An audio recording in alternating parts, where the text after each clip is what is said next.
Why, hello everyone, and welcome to another BattleTech 3062. I didn't read the update, and it read weird, and I ended up breaking my saves because of it. So here we are, starting a new run. Man, I was so frustrated. So I guess really our big pick is what starting planets and mechs do we want to go with? I'm not going to do Irby Derby. We've done it, and they're just slow as fuck. I tried, I went last week, I basically did a bunch of different starts to see what I'd like to do, what would be fun. I tried Irby Derby, and they just were so slow.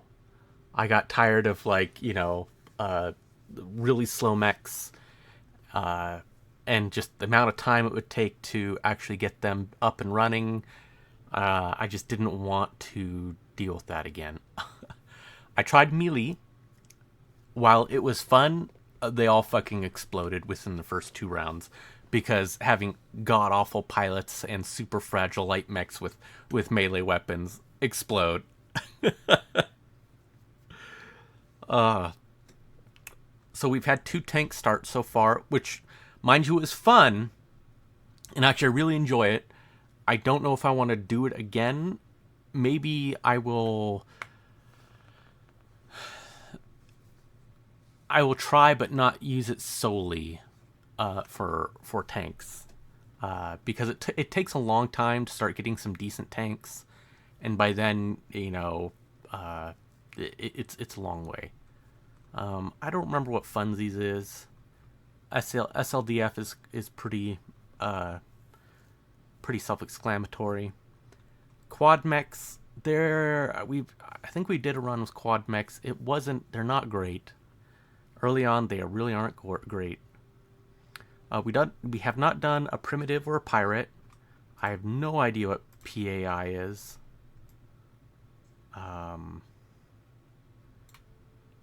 So I did an Omnimex one on my own run, and I don't know. I wasn't really impressed with it.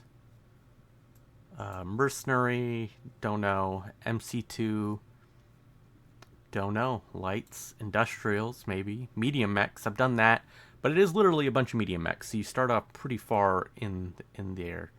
One of our early runs was Taurian, so we've done Taurian. We have not done Steiner, Rimworlds, Republic, Outworlds, Merrick, Marian, Magistry, Lao, Curita. I think we did a Curita run. St. Ives, Davian. Clan can be fun. And there's Cameron, and there's Blakis, and there's Arano.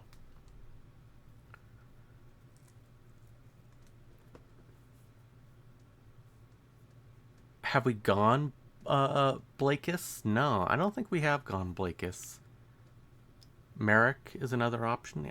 We haven't done. We've tried to do Merrick, but we always ended up getting kicked out, I guess, or we never really got a chance to really go in there. I've never really done a Merrick run, so that's an option. I turn up the pilots more.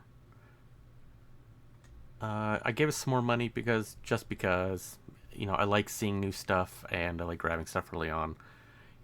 It's only so much fun to take the first dozen half skull missions a million times. I don't find that entertaining. It just becomes a grind, and that's not fun.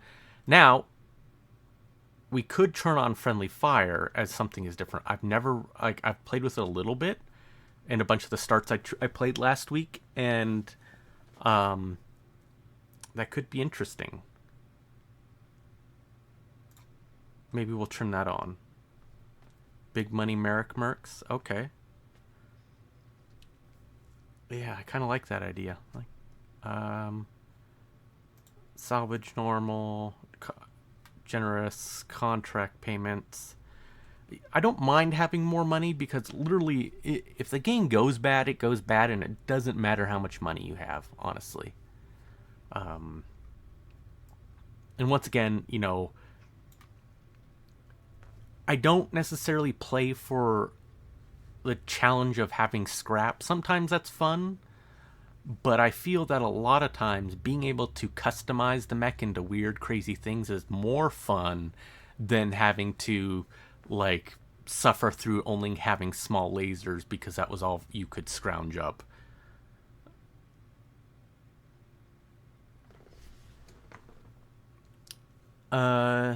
Oh, you have the RAM for nice cookie. That'd be great. It's always a fun game. All right, so do we want scaling on? Enemy scaling, normal, faster. Let's turn it. Oh wait, off. Normal. Does that make it more difficult? Okay, it makes it more difficult. More difficult. Yep, 64 from 16. Good choice. Good choice. Yeah, I think this machine has. I think it has 64. I'd have to check again. I know I went pretty overboard with it on purpose because so many things suck up so much RAM. All right, well let's try that. Merrick it is. Bum bum bum bum bum bum bum bum bum bum bum bum bum bum bum bum. Yeah, honestly, more RAM is that's really been the biggest holdback for many of the games I played for the last like 15 years is RAM.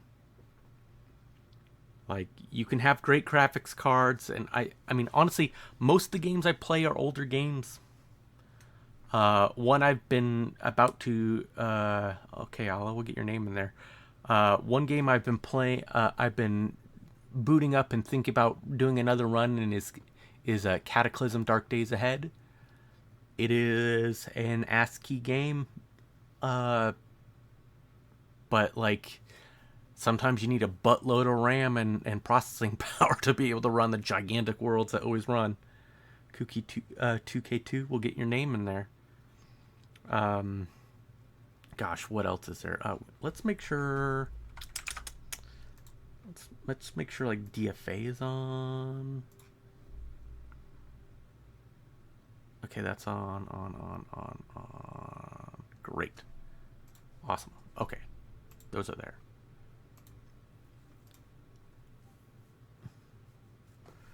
Yeah, I always download as much RAM as I can. Like 7 RAM.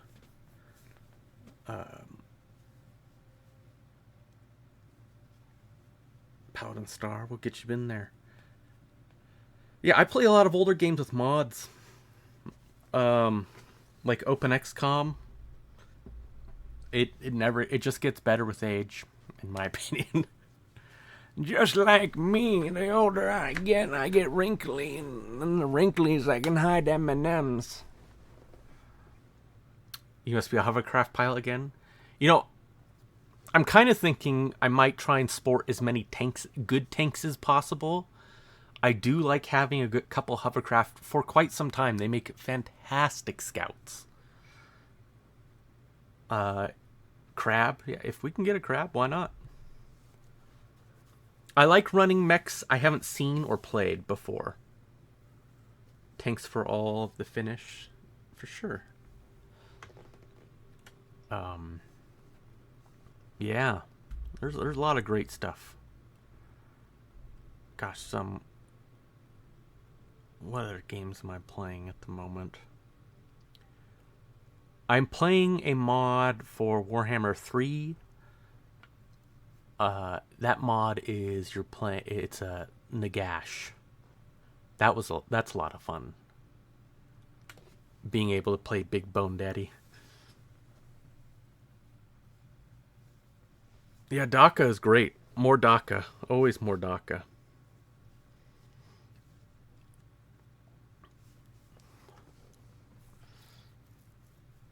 You know, a lot of times I like playing, of course, BattleTech. RimWorld's always good. But of course, Quish has always been playing RimWorld, so he always has fun runs. Most of my runs always develop into drug lords who sell children on the black market as child soldiers. and with like organ harvesting operations, or like I end up running like Terminator, where they go and they. I once tried a peaceful Terminator run where like I wanted to be left alone, and all these tribals and stuff would always come and attack my place, and I'd have no other choice but then to sell them back into slavery. All right, Merrick, free world leader, bounty hunter, off-road racer. Heck yeah.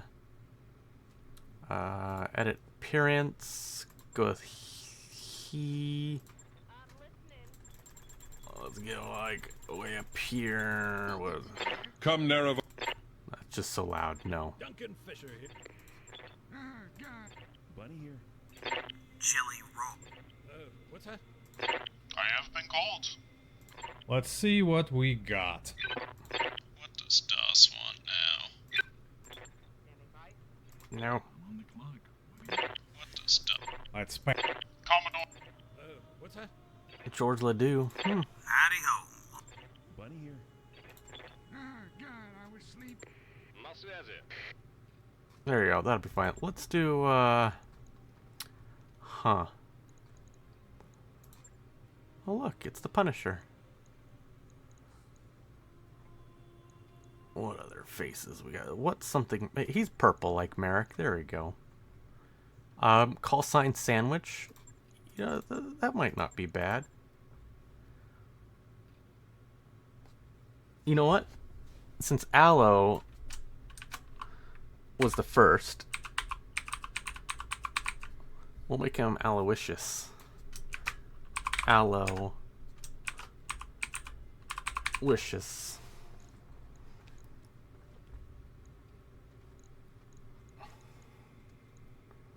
Yeah, do we got a good Aloe face? Let's look here. You ever notice that he kind of looks like a bald Jacksepticeye? That's what I always felt. What we got now? No. No. No. No. That could be Aloe.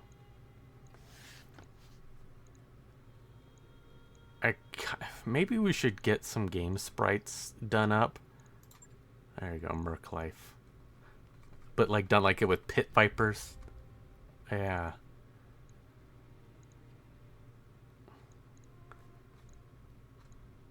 We should probably do that at some point. Space Hamster. Just, oh god. That's good enough. I don't want the radio crowd. We're gonna go with this man's tank. No, we're gonna go with Ancestral Mech. There we go. That's good. Yes, it was Dagoth, you heard.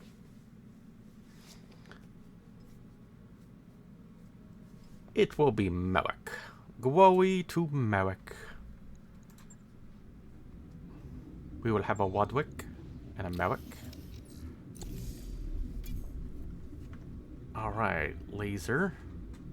Stuff. Alright, look, we have a Blackjack 1. Not bad. A Jenner. That's a good mech. A Wisp. A little Wispy. A Hermes. An Icarus 2. He's actually... That's kind of Mr. Beefy. Alright. Alright, so we got Alex. Sallow. We will... Alright, Loud is gonna be... Who is it? Paladin Star. Because we want...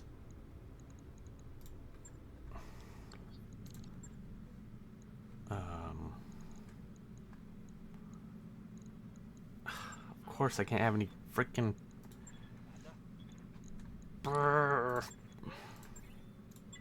One, 2. New mech warriors available. Alright, well, Kuki, you'll have to wait till we can get a pilot who can drive Tonk.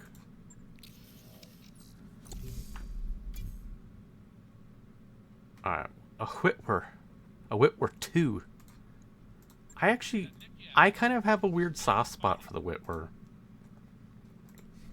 Like, it's not a great mech, but it does work.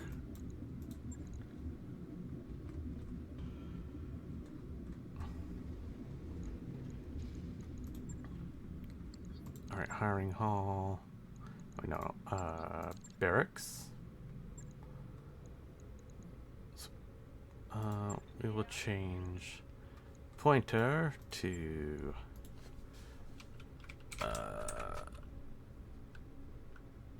Zykes 1. And of course Kuki is going to wait till we get him to be able to be a Tonker. Alright, let's like, oh my gosh, there we go. What the heck is this? Light gauze. Oh my god. This is bullshit. Why do they give us a bunch of good tanks here? Like, this is what I wanted when we... Alright, well, we're gonna buy the Pegasus. Because that's gonna be Kuki's bread and butter.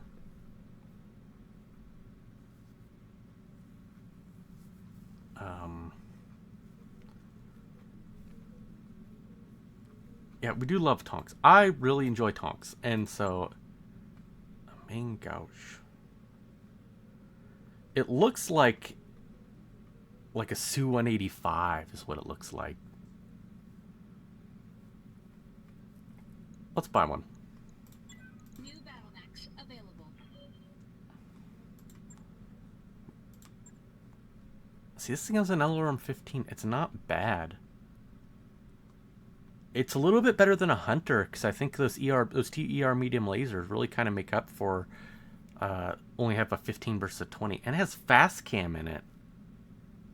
And that thing slaps. We're going to buy one. That's going to put us in the hole, which means we have to take some missions.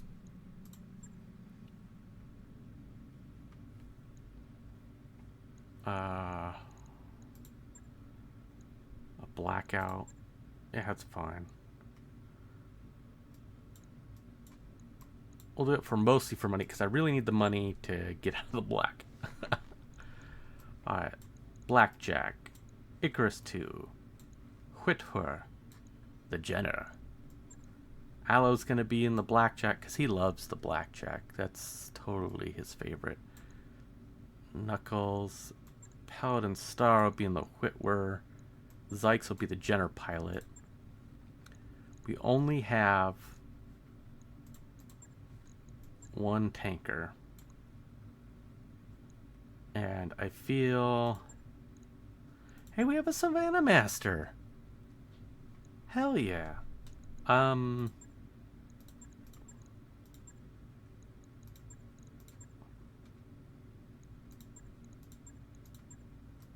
gonna do the Pegasus. And then the Hermes and the Wasp. We'll throw Kraken in the Hermes and him in the Wasp. And then we're going to deploy.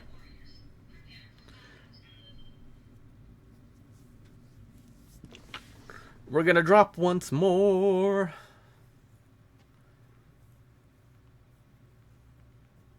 Four more drops.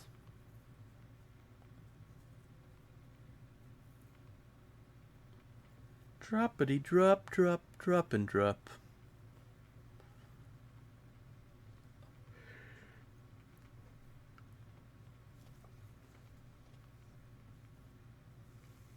So we actually have some nice medium mechs.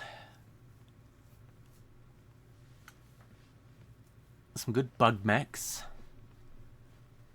And one fast scouty boy, so... It's a good spread of mechs. Now we just gotta not blow them up. But, you know, that's the thing with Merrick. You shoot your friends, you shoot your enemies, and we have friendly fire on, so I have no idea how that's going to affect everyone.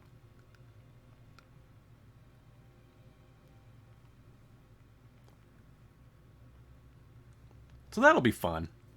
And interesting. What's the worst that could happen? We shoot each other?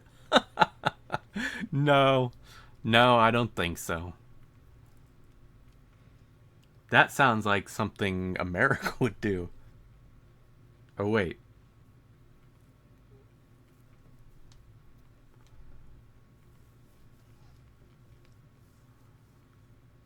Maybe we are in the right place. Here, worst case, more Endurians get shot. You're not wrong. You're not wrong, Crafty Canuck.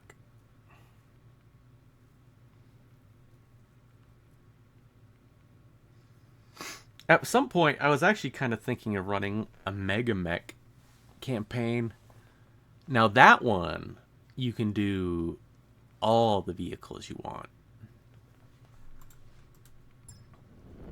And you're nowhere near as limited. Command interface initiated. Heck, you can have even people join you if you want.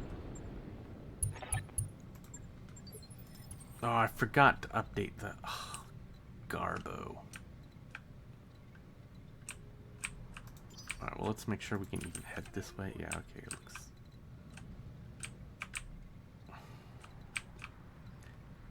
God dang it, there's a cliff face over here. Alright, well, we have to run up here and carefully walk.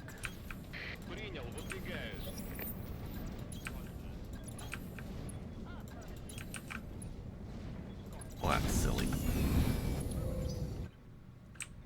Game, why would you do that? Why do you hate me?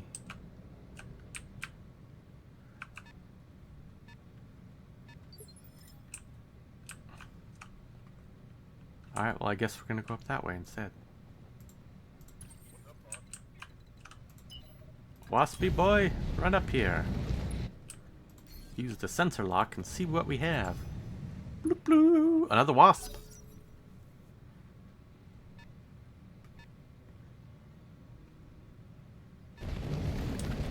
Oh no, a spider! Oh, what the deuce?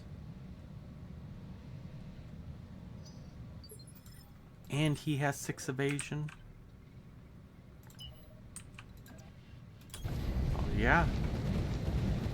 Well, the Hermes can run around and then sensor lock you, jerk.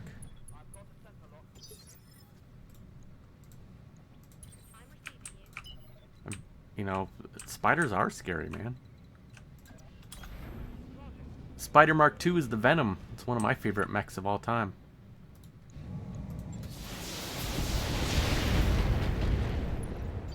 And the Venom, with some good pilots, is an absolute mecha monster. Like, it punches way above its weight class.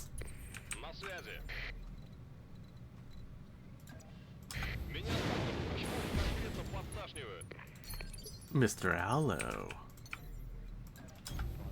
Hippity hoppity, you're on me property.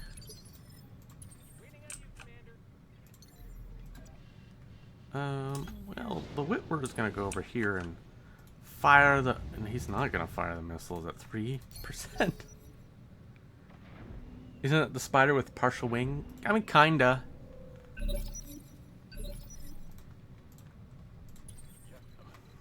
Alright, we'll let these guys move first. Yeah, the Venom is basically an upgraded spider. It has the ejection system. It does have, like, the flared out wings in the back. It has improved jump. But most of all, it has several versions which allow it to have jump jets. And... Sorry, I'm thinking as I'm trying to do this. Sensor lock. It has pulse lasers in the chest. The upgraded armor version has 3 pulse lasers in the chest, and there's another one which has 4, but that one runs really hot. And honestly, I always suggest using I always go with the one with 3, because you can alternate fire between 2 and 3 pulse lasers every other turn. The other great thing about it is that since they're all in the chest, you can then punch with both hands. And having a light mech basically punch and 3 pulse lasers into your back, it is absolutely devastating. Especially with that jump. Because it has what? Gosh, its jump is 8. So it's really, really beefy. Alright, let's get to kicking.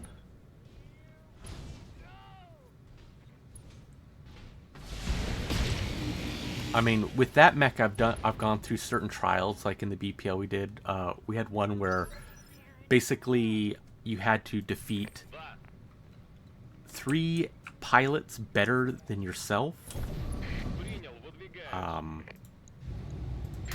And that was pretty much the only limiter, but I chose the Venom, and I fought a Phoenix Hawk commander, so gave it the improved initiative, a Hunchback M, so it had the LBX, and an Ostrak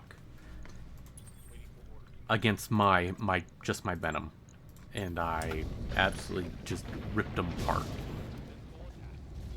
I mean, I took hits and stuff, but like yeah, I cored all 3 of those mechs, and I was still standing. The Spider 8X has the partial wing, yeah.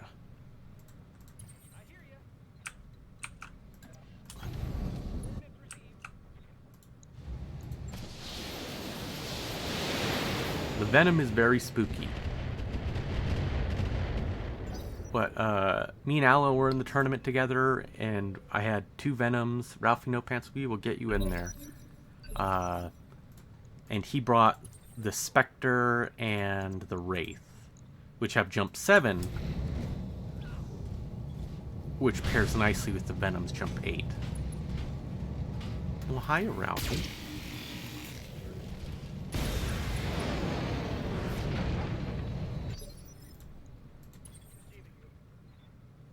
You are not in the save because we just started this. Because I broke my other save. Yeah. Okay, I guess I can't careful maneuver that. Can you? Oh gosh. A bandit A. Yeah, lizard.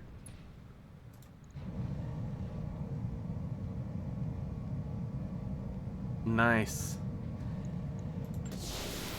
In Alpha Strike, I killed my brother's Banshee with a critical punch to the ammo with a Spartan. Very nice, Crafty Connect. Yeah, in the tournament, we had actually, me and Aloe, one of the matches, we had lost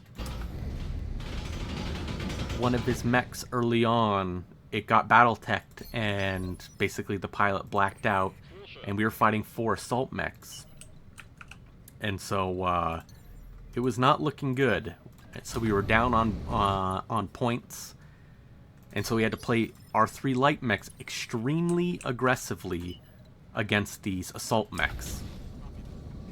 And so we systematically took turns jumping in and out behind each back of each mech and everything to just wear them out. It finally got down to the wire where, like, they were ahead. It was the very last round. And on the very last attack of the very last round, I got a lucky kick in to the ammo bin of a Shadowhawk and caused an ammo explosion, which killed it and put us ahead by points. Absolutely phenomenal. Just, you know, just great battle tech, and it's just, that's the way, you know, the cookie crumbles on battle tech. And gosh, the other one. we won another match by being exactly 1 BV point ahead of the other team.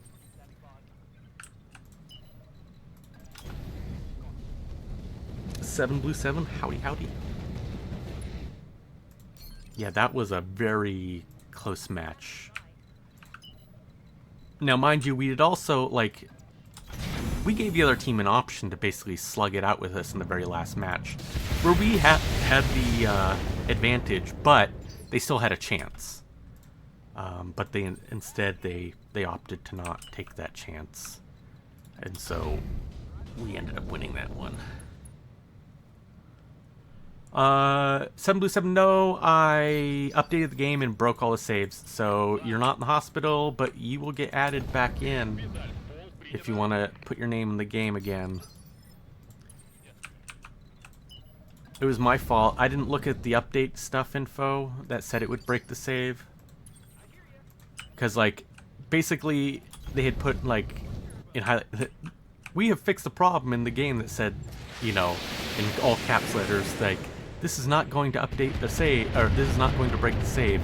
And in, like, parentheses of brackets at the bottom of it, it said, this is not true.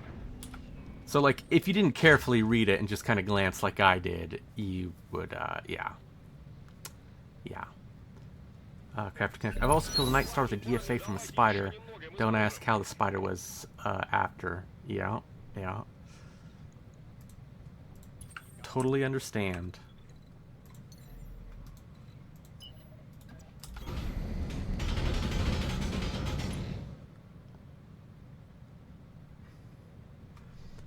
Lord Grimace, I've been playing a World of Blake Megamech solo campaign, and oh god, I've gone through a few commanding officers, 3% tours over 5 years. Yeah, it do be like that sometimes.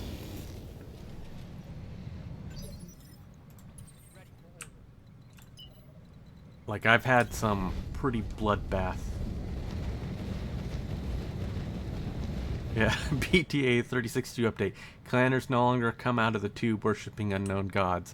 That is actually a Dwarf Fortress reference for those who don't know. Because in the last update, basically the babies were born, being born worshipping unknown gods. So, a little bit of crossover fun there. Thank you, Storm Song.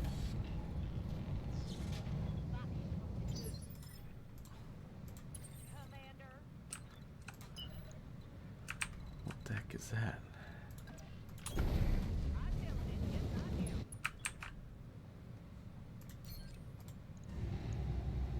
He's just waiting up there.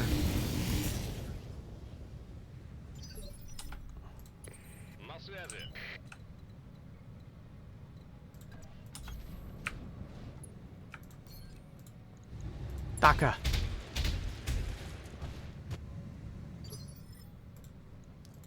You know what? The blackjack's great. That's all I have to say about that.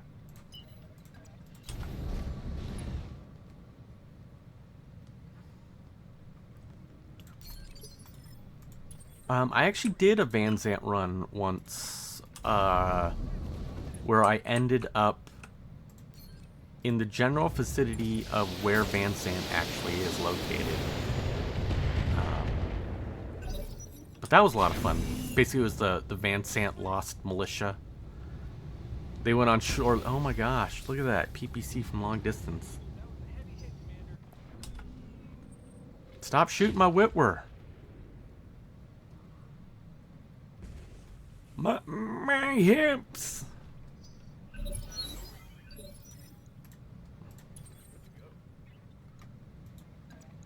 Can you kick him, please?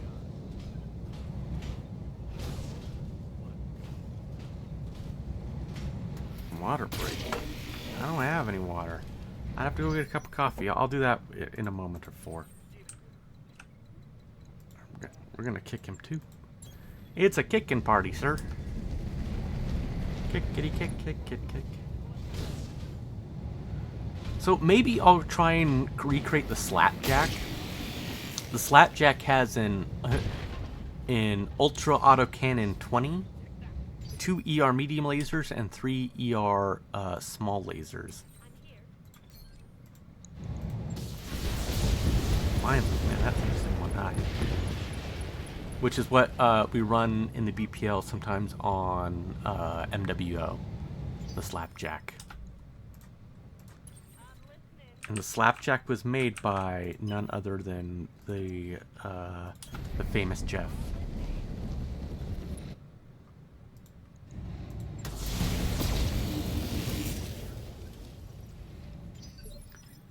Jeff of the Spicy Mouth, which is why you usually don't hear about Jeff in the BPL. The Slapjack is amazing. When we usually run it in like teams of 4, we have annihilated, like we got all the kills on the whole team before. And it's really nice to run until like all the people playing have seen you played it, because nothing beats being able to surprise the other team with 4 mechs just spamming ultra autocannon 20s. When you watch assault mechs just literally evaporate in front of you, it's crazy, and it's so much fun.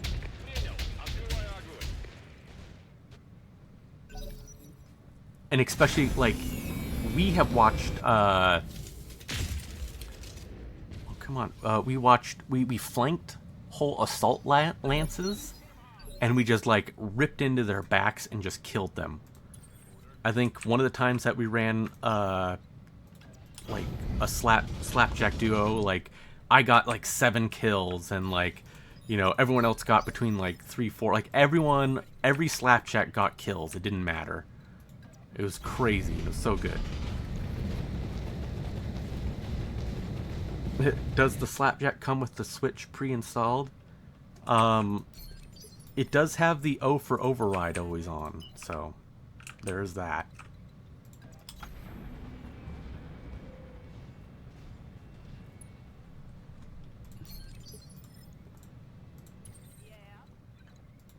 Can you kick him, please? Thank you. Up. Jenner, go!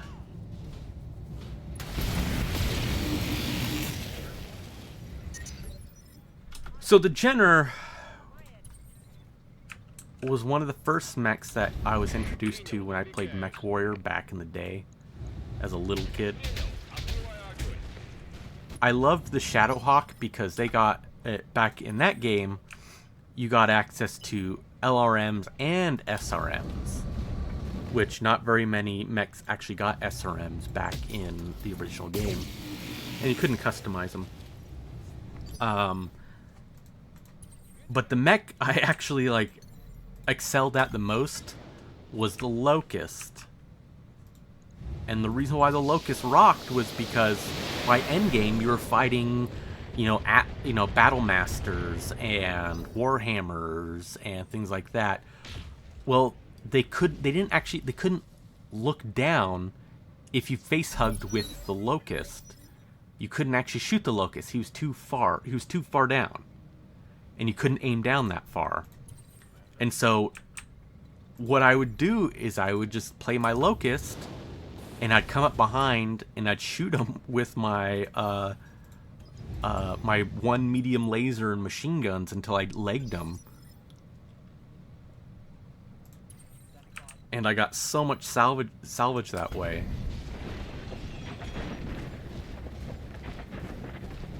And of course I'd run like, three Battle Masters, or like 2 Battle Masters and a Warhammer, so they all had PPCs.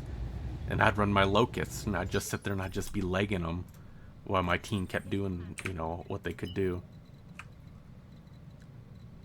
When I was younger, I didn't quite, I think that's where my dislike of jump jets came in, because I didn't really understand, the concept of the fuel. I knew it. I knew if you pressed the button and you went up, eventually you went back down. And I didn't realize as a smaller kid is that you could leave enough fuel so as you got close you could slow your descent before you came back down.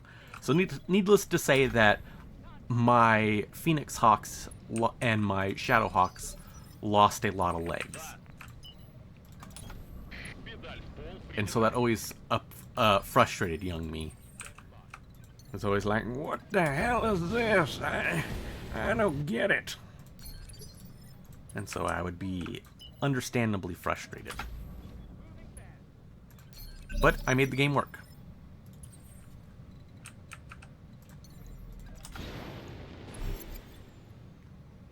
And I always loved, like, because my brother, he's much older than me. He'd like load onto the save that I'd have, and he's like, he didn't understand why I had like, like 500 million C-bills.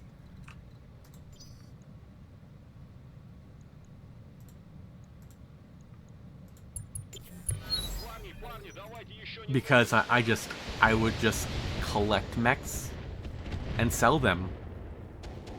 Because I just needed locusts. Like, I need a single locust for me, and then whatever other mechs I could throw out there.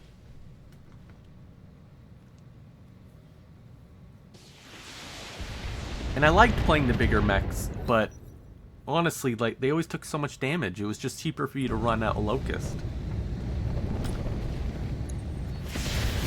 I guess my biggest complaint of the game was there was like, oh no, not fucking my Whitwer!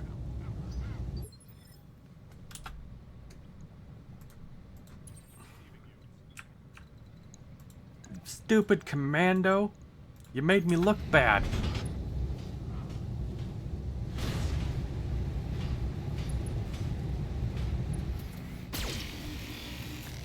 Ah.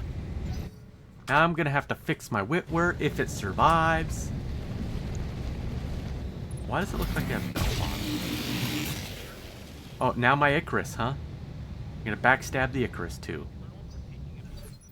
Great. Just great. First, we're just gonna gang up on the commando first.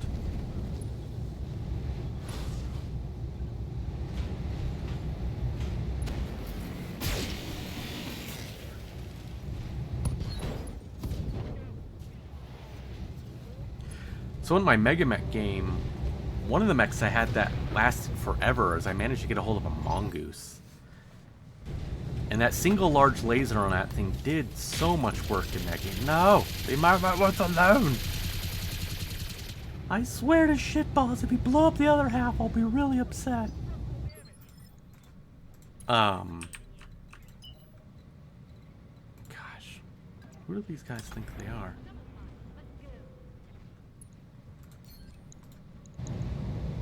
Chem lasers to boot. Take that, you jerk.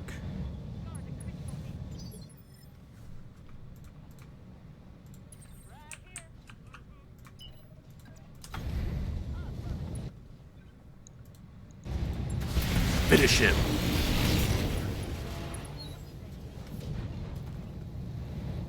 Pilot incapacitated.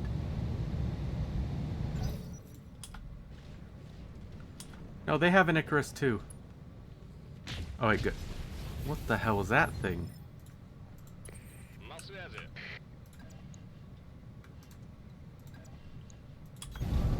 There we go. A medium rifle and a Chem PPC. Interesting.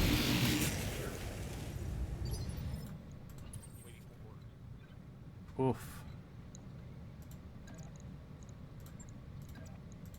They were gonna kick him while he's down.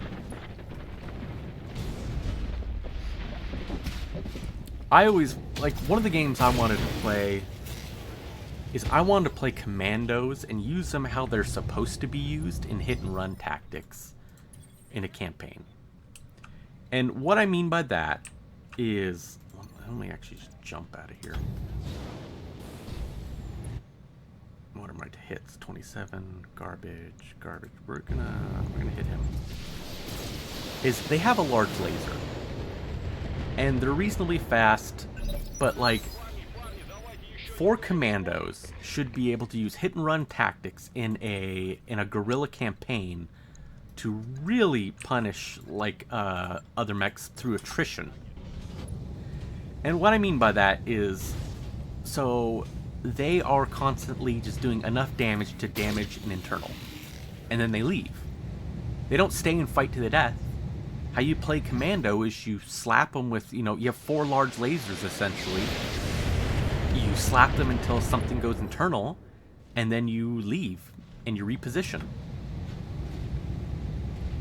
And if they have things fast enough to catch up to you, then you ambush them and you hurt them. While the slower mechs, you just let them trail behind. Rinse and repeat.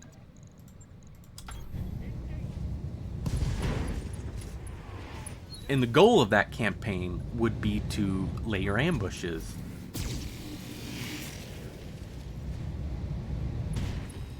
Because, like, imagine, like, you have a bunch of commandos, you're on the ridge, laying down, powered down. And as soon as the prey, like, you have binoculars and you're looking in. As soon as, like, your opponents come within range, then you power up your mechs. While laying down, you fire through with cover your large lasers, make 1 or 2 volleys, and then you leave. You back up, and then you what the frick? You back up and you reposition and fire somewhere else.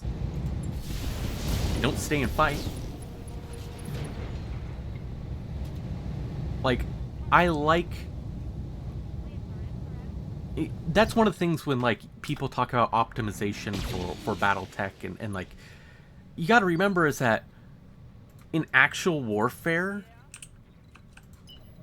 you're not keeping your mech out there until it's fucking trashed.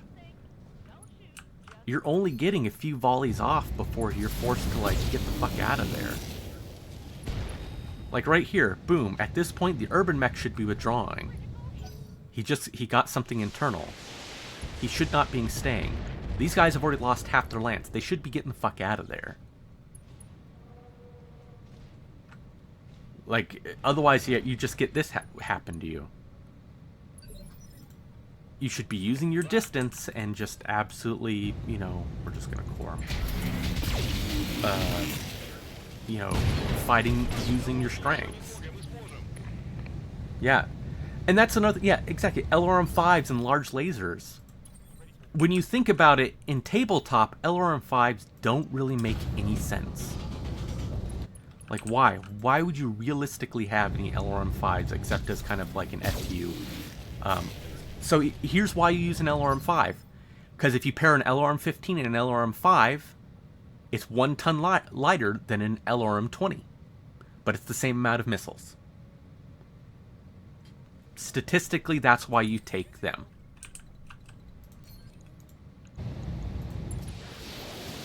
Yep, a lot more mechs would have AMS.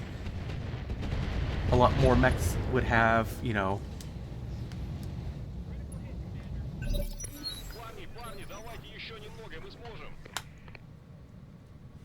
Yeah, I mean, here's the thing, is like, when you look at things like the Savannah Master, it does depend on the era, absolutely, Fezbear. When you look at things like the Fezbear, it has 1 medium laser. But in terms of firepower and using that, if you pair up Savannah Masters with infantry and artillery and field guns, it's absolutely devastating. Here's why. Your Savannah Masters are scouting for the other people, and you can spot.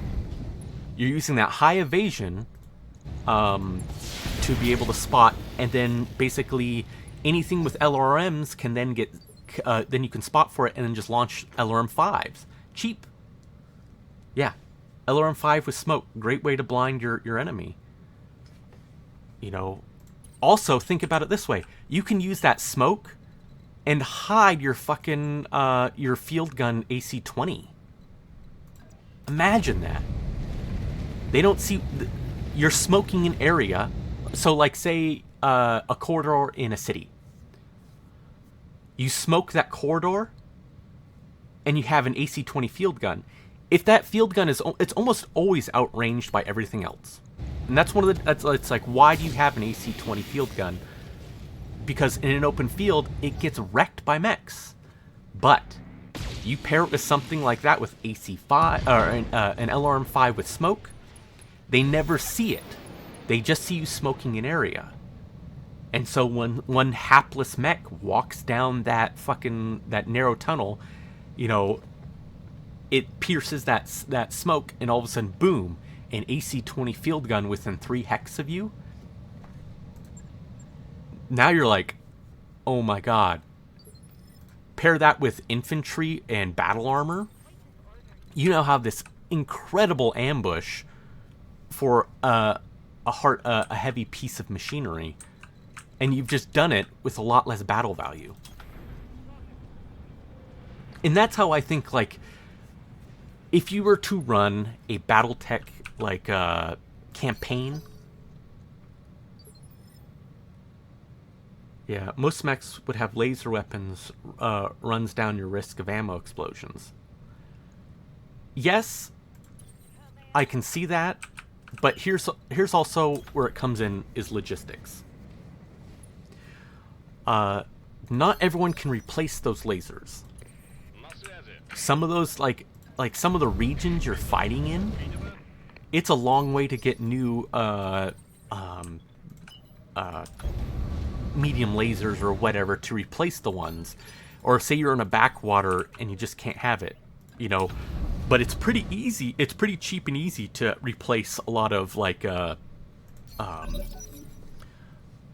lot of your standard dummy fire weapons. You know, like their AC-2s. AC-2s are cheap. You can get those pretty much anywhere. Whereas, like, you know, some places you just might not have the technical capabilities to produce a laser. That's why chem lasers exist. Yeah, Hetzers, Maxima hover tanks, and troops on board are cheap, effective combos. You bet. You bet 110% those are effective combos.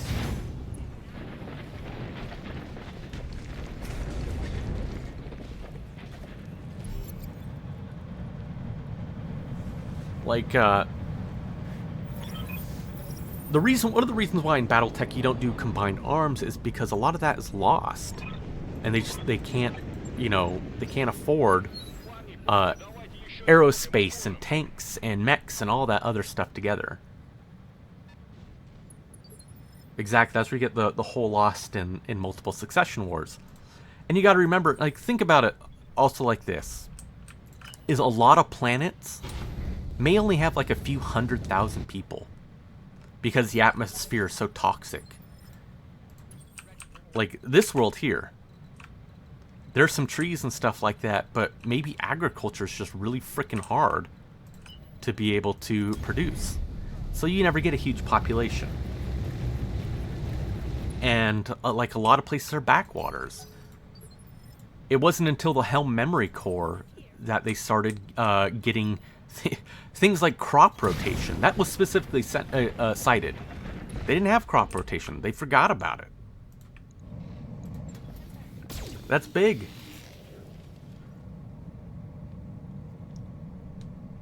Yeah, and a lot of places were nuked to all hell. So you have enough population to like basically keep your population stagnant with like just enough technology to keep getting by, but not enough money to warrant anything special. That's why like the big mega city places that didn't get nuked to death are still thriving, is because they still had access to that technology because they were, you know, towards where all the traffic was.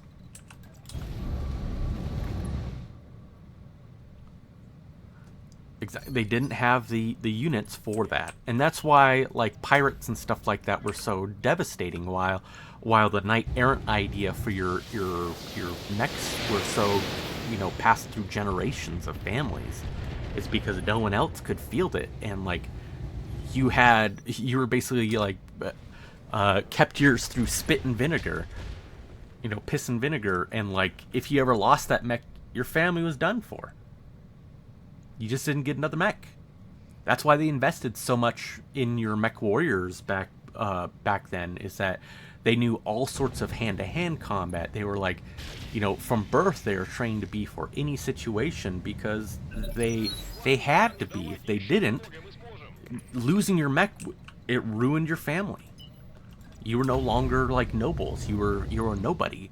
And the likelihood of you ever getting another mech again was slim to none, because if you couldn't get a new mech unless you had a new mech. So you would basically be at the mercy of joining a defense force in the inner sphere or a merc company who might be able to get you back in the seat.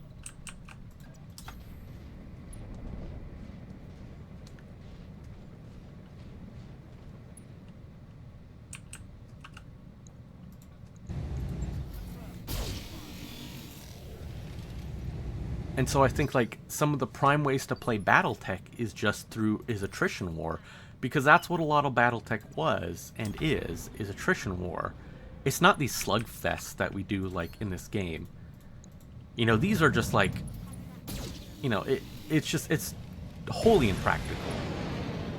Throwing whole companies of mechs away just for, you know, little to no gain. It's not gonna happen. Like, the amount of hardware lost in a typical run is just astronomical.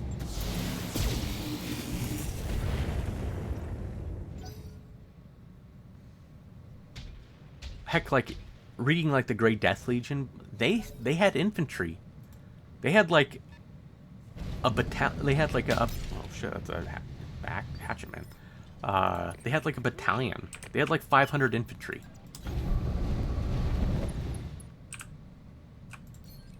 And, like, in their prime, they only had, what, a dozen mechs? Something like that?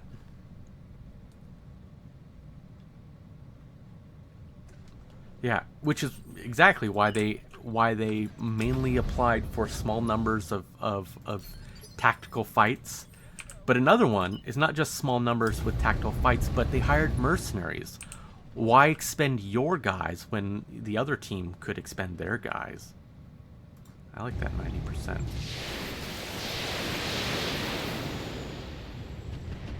Anti-mech infantry with like, that's one thing they talked about a lot, is like, it was suicidal. Like, they basically gave you a sticky bomb satchel charge and you basically ran up to a mech and you slapped it onto the foot to try and disable it. And it was suicide. But if one of the people could do it, then you could save all your friends. And that's kind of how they train people. And like, if you think about it, it's insane. It's like such crazy insanity. It's like, well, we've trained you to do this. You'll probably all die, but if you succeed, you'll save all your friends.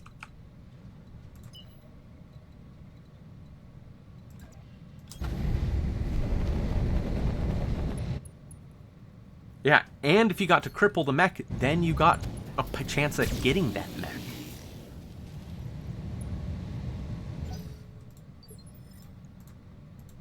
Which is like the biggest bonus.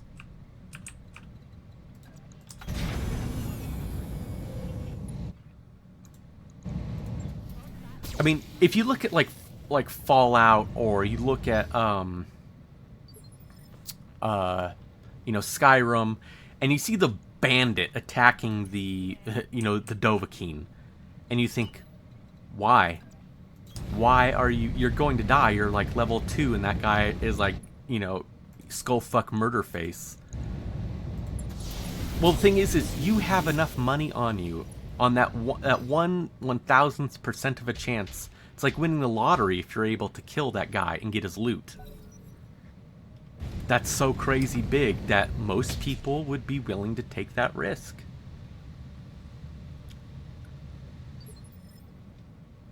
Yeah, throwing waves of militia at them until they clog the joints and immobilize the mech, because the mech was that valuable and that rare. It just made sense.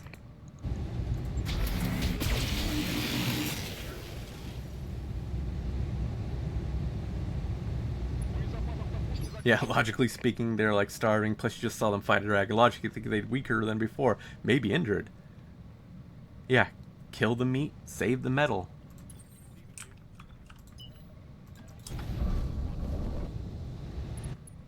And that's why I kind of like, you know, I've run my D&D games like that as well. where I've had, like, if you play goblins how they should be played, I have absolutely, like, I have made my level, like, 10 party cry from, like, goblins. Not just normal goblins. I just right out of the book. Yeah, infantry mech pilots call infantry tank crunchies like tankers. Yeah, they totally do. But yeah, like, so my level 10 party, you know, and this was Pathfinder. So goblins had a size bonus to stealth, a racial bonus to stealth, and they got so well, I think at like first level you could basically have like a plus 16 to stealth. If you took a class, if you're proficient in it. Just crazy. But I have run entire like high level party groups to ground with goblins. Just goblins. Because think about it this way. Even if you have like a 30 armor class, it only takes one to hit you with a natural 20. It's not going to kill you. But you're going to get hit and you're going to take damage. And so that will just slowly whittle away at you. Doesn't matter your level. It's going to happen. Slowly and surely. So a couple of them hit you, run away. You did kobolds using spears for murder holds? Yeah. See? It can absolutely work. The other one, besides goblins, another one I did was level 1 horse archers on light war horses, and they had 2 quivers of arrows. And the party all had war horses, which are slower than light horses. Now, mind you, this was an overpowered game too. It was Gestalt, and the entire party was 3rd or 4th level by this point. So they were, like, really, really tough. And they were pretty confident how tough they were. And they had a lot of equipment, and that was the point. The whole point of the game was to feel powerful. Ah, oh, man, he shut down. That's what I didn't want. Yeah. Oh. Wait, you shooting at the Whitwer? Okay. I was about to get mad. So yeah, so the party decided to, you know, and they had good intel. They knew what these guys had beforehand. You know, they knew they were light horsemen and everything. But they decided to, like, they had lances and stuff like that, and they all had heavy armor. And so they gave chase to these light horsemen. And they couldn't catch up. But when you have 20 first level light horsemen, basically I just rolled attack rolls until natural 20s were hit. And the only reason they survived was those guys had potions up the wazoo and wands of light healing. But they all would have been dead 10 times over just from, you know, critical hits, natural 20s. They never checked the critical hits, they just hit. And so them, their horses, and everything were just all peppered to all hell. And basically, once they ran out of ammo, they eventually turned around and entered into melee combat because they were pretty hurt. They ended up defeating them all, but the party was pretty well and humbled on just something so simple. And that's mostly how I ran that game. That's mostly how I run a lot of my D&D games, is that you don't fight like one super crazy strong guy. You fight a lot of little things, and they fuck you up. But it's also really fun to wade in and kill like 45, 60 mobs or whatever, you know, and just absolutely butcher them. That's fun in a D&D game. But it's also fun to get, like, it to be hurt. You to be hurt by it. Yeah, Dynasty Warriors. I mean, you can get brought down by a death by 1,000 cuts. Gosh, what do we got here? Let's grab some of this Wolverine parts. Oh. That's right, I didn't grab much. Well, I'm going to grab some more coffee. I will be right back.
My coffee and it's good times.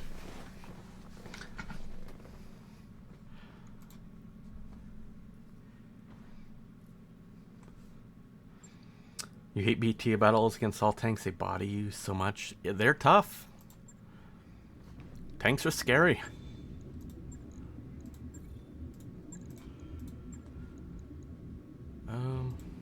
What is he missing?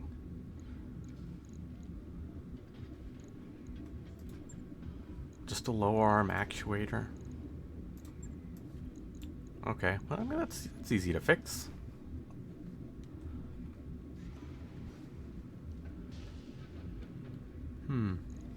Yeah. Nice, good deal, good deal. Go up to the barracks. So Knuckles. We're gonna change Knuckles' name to, who do we got next? We got Aloe, Pallet Star, Zykes. Got our water breaks. I had my coffee. The next one is Ralphie. Ralphie, no pants. But she actually kind of looks like Ralphie. Oh, I totally forgot to level this guy up. Oops.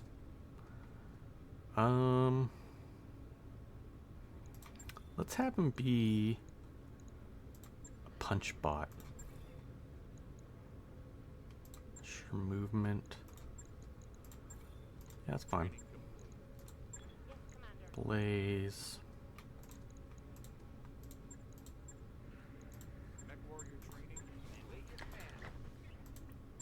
So, yeah, I've always been a real big fan of attrition battles and fighting through with attrition. And I think a lot of BattleTech is just that. Is it most of the mechs were designed for attrition warfare. Not for slugging it out, not for big, mech on mech duels. While that happened, realistically, that's not really how war is done.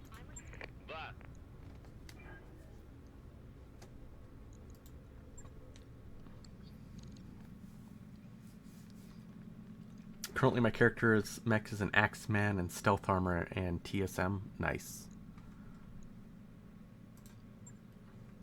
Exactly, yeah. You're hitting and you're running. We'll hire Brawny. Warriors available. Brawny will be... Let's look here. 7 blue 7.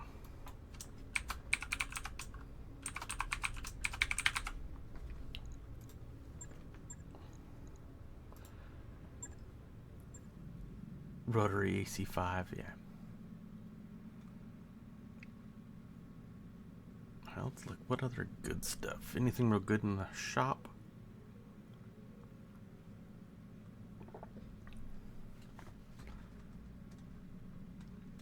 Eh.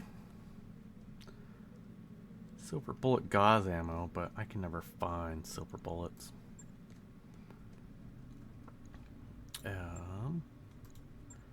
Escort or recovery. Assassination.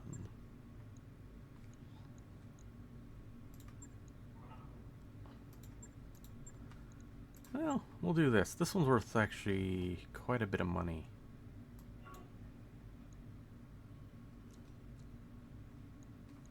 Actually, let's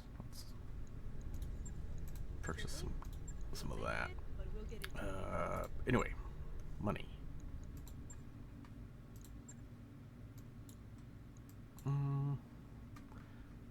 Yeah, we'll get 2 salvage. We'll see what they. Oh, we need to wait a couple days to get everything repaired. Ah, yes, thank you. Thank you for reminding me there, Wingless Raven.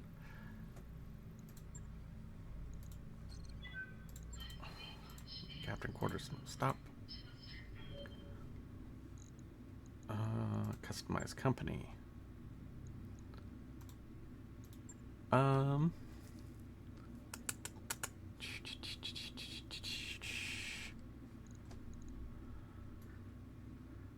look here.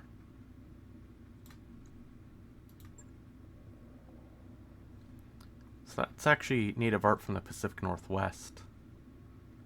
I believe that's a bear.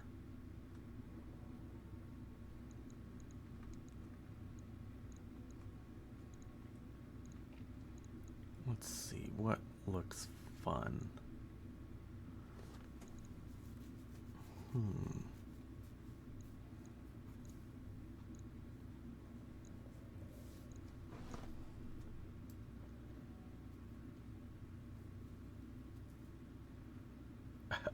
Wile E. Coyote.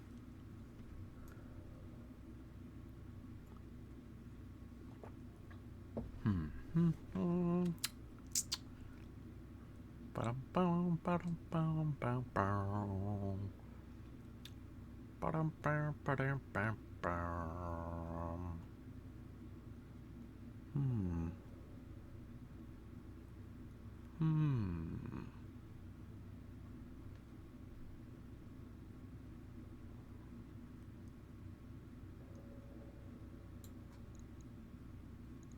There you go. That'll be good. AK, okay. AK's 47 Ronin.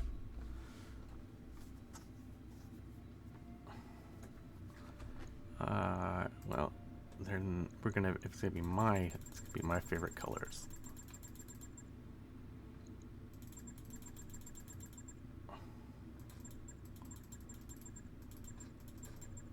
There you go. Red and black. Did I repair everything yet? No. Quick, quick. Oh shit, we got the ancestral mech. Oh, we got the spider.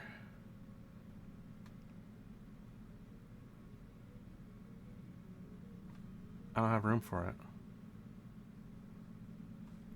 Alright, we'll send it to storage. Well, I guess we could have replaced the wasp. Oh well. I'm sure the wasp will explode before long. Job's done, Commander.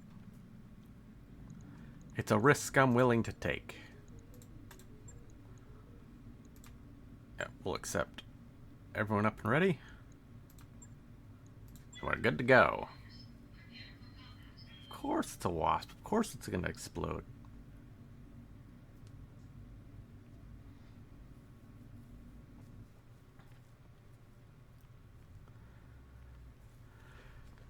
But yeah, I mean, one thing to consider with a lot of mechs and things like that, it's also about money. Because if you look at, like, back in the day, the benefit of early firearms, it's not that they were particularly good, it's just that they were cheap. You could train anyone to use them within hours, and you could basically, kill someone, who was spend a lifetime using armor and sword. That's why armies started going with firearms, is because it was cheaper.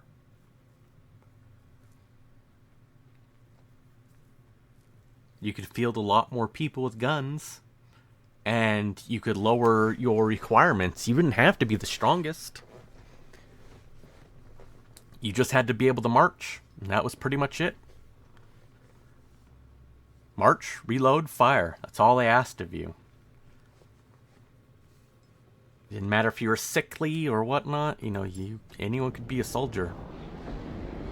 Command interface initiated. Because, a longbow was still superior to a firearm for a very long time. The downside is they were more expensive and it took a lot of fucking training.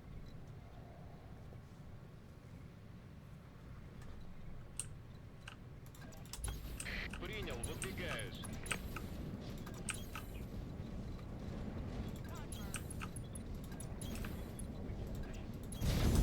That's why people also use crossbows as well. But even a crossbow required some muscle strength because you had to crank those fuckers. So you had to be somewhat strong to be able to do it. Принял, выдвигаюсь. It wasn't until like the crank crossbows came about. Oh gosh, I guess I go that way.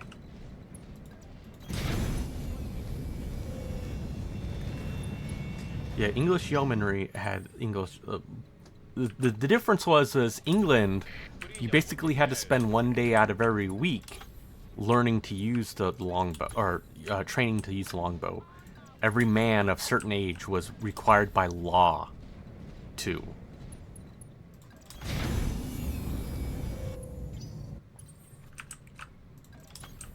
Принял, выдвигаюсь.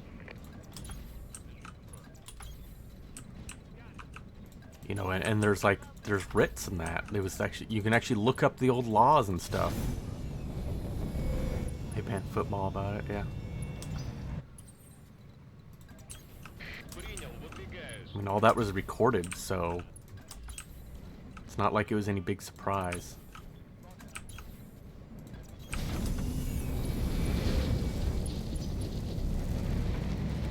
But, I mean, yeah, exactly. An 8-year-old could reload and fire a black powder. No way they could use an effective longbow. 110%. The bow they could use would have been, what, like a 10, 15-pound draw? Which, like, would have trouble piercing or hurting a full-grown adult man. It's not very worthwhile. But they could still grab a gun and musket and they can fire, which is just as lethal as any trained adult, because it's pretty much a matter of chance if it hits someone. Which is where the benefit came in. Shite balls. They are in and around my mouth.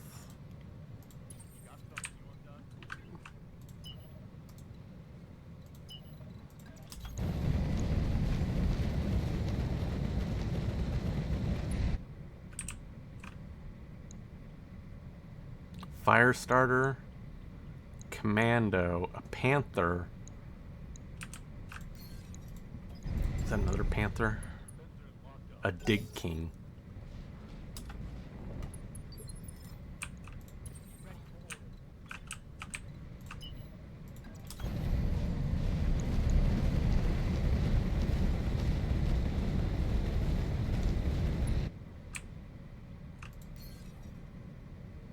You know, but that's also another thing to take into account for your D&D games and whatnot, is that sometimes shit's there for a reason. It may not, like, be the most peak thing in the game, you know. Why do spears exist in D&D? Type deal. It's like, nobody uses them. And that's one thing that always bugged me in D&D is that a long spear in like 3.5 and I only did a D10 damage. It had reach, but I always felt like because it only did a D10 damage, it was overlooked a lot, and it really was like why would you not use anything but a sword type deal? I mean, we have clear instances in real life why that wasn't the case. Spot welder, rivet gun, reloading, rocket launcher. That thing's nasty. I don't want it to touch my mechs.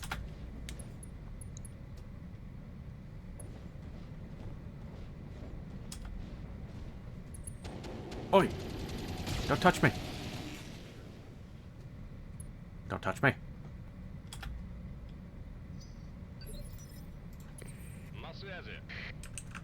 Alright, Allo.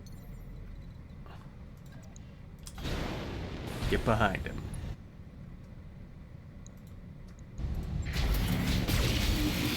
In first edition, every weapon had modifier against each armor class, so there was a decent reason to carry multiple weapons if you had a fighter.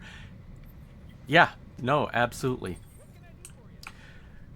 So, when I first played, like, some editions, I thought about, like, how I took things like armor gives you damage reduction versus, like, certain things. So an example is like chainmail gave you, like, DR, its armor value versus slashing. Which at the time I thought, well, that's kind of lame. But the more I as the years have progressed, I was like, you know, that makes it a lot cooler, and it actually makes a lot more sense.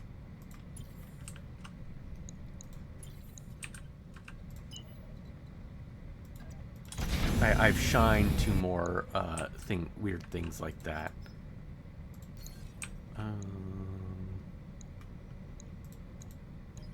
Sensor lock that commando.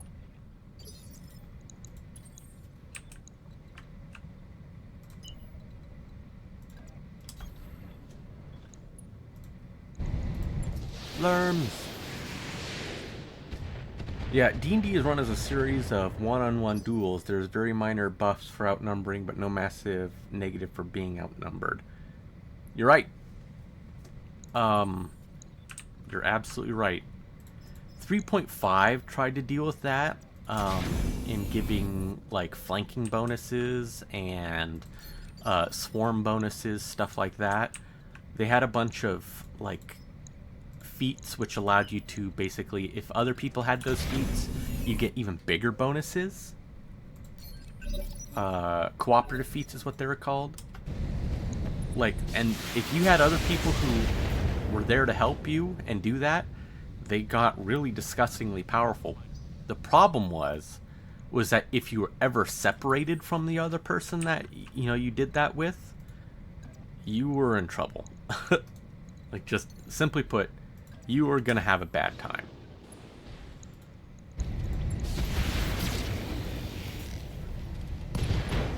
You were essentially a low-level character, or you were essentially the same level character with a very small per hit chance, and you didn't get any bonus damage and stuff. Yeah, teamwork feats were terrible. they're really nice for like, you say that, but they were really nice for a lot of like NPC characters. And the reason is I go back to goblins because I absolutely love goblins in like 3.5 and Pathfinder, because if you spec them right, they are absolute little fucking goblins. And they're so like horrendous. Give them the teamwork feats, because think about it this way, is that being a small character, you could have 2 in each square without penalty. So you could have 4 goblins with teamwork feats flanking a guy. Give 2 of them sneak attack, and 2 of them be like fighters. And what turned out really shitty, but for certain specs and creatures, it got really dangerous really quick.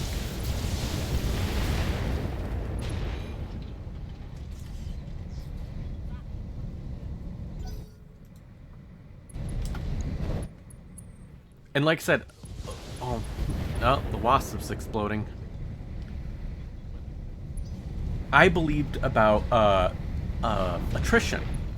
So a lot of the builds I did weren't meant to be like D&D player character powerful.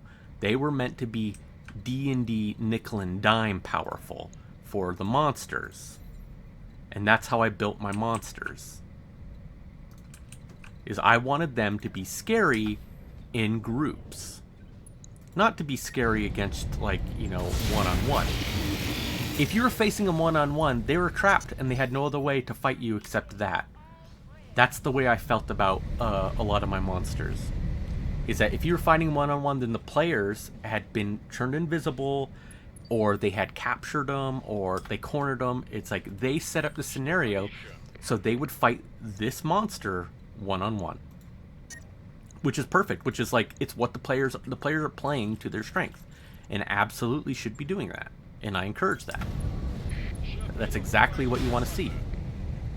But if the monsters are able to get up and start swarming you, you should be shitting your pants.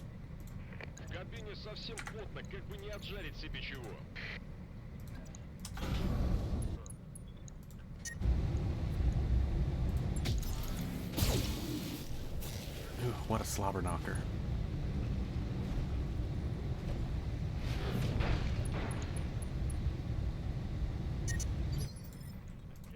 Because it's a different mentality to play as a DM, in my opinion, because you win every time. As a DM, you always win. You make the rules. So you always have the I win button.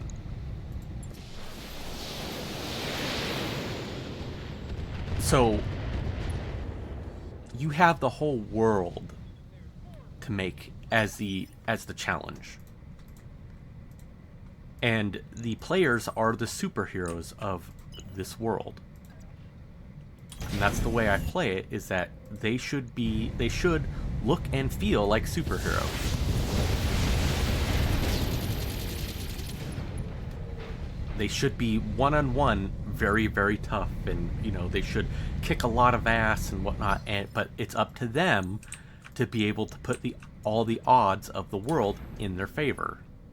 So they can take advantage of all that fun stuff.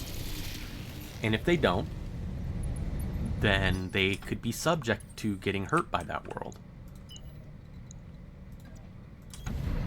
Bad tactical decisions, and, you know, I want to attack the shopkeeper. Well, that's not necessarily a smart thing to do, but I'll allow you to do it. But there's consequences. You know, attacking at 3rd level into a goblin camp, not necessarily the smartest thing in the world to do.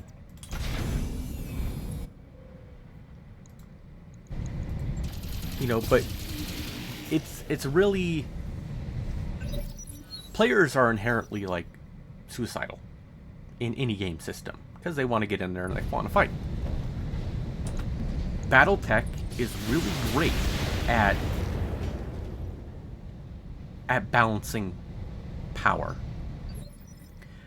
because you could have a fully optimized, perfect build mech, really skilled pilot, and then you can get fucked by the Battletech dice. You could do everything right, and the dice say, not today. And that's just how it is. That's Battletech.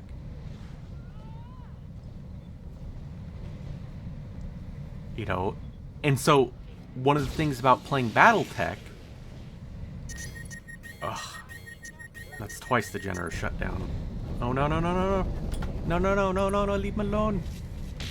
Oh, yes, bully the fucking wasp. No. But that's like the big balancing act of Battletech, is that it's okay for your guys to be as OP as possible, to have all the don't run, to have like all the things, all the advantages, because a locust can still get a lucky headshot and could fucking absolutely plaster your pilot and black him out. And that's going to happen. It doesn't matter. It's a matter of when, not if. It's a matter of when. And that's Battletech.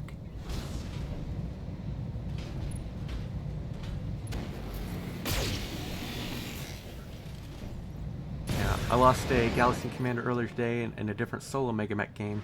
A wolf trap managed to get all their shots onto one side torso on his Night Gear E. ATM and SRMs all went off. Yeah. And that's just it, is that you could do everything right in Battletech, and boxcars roll, and boxcars taketh away.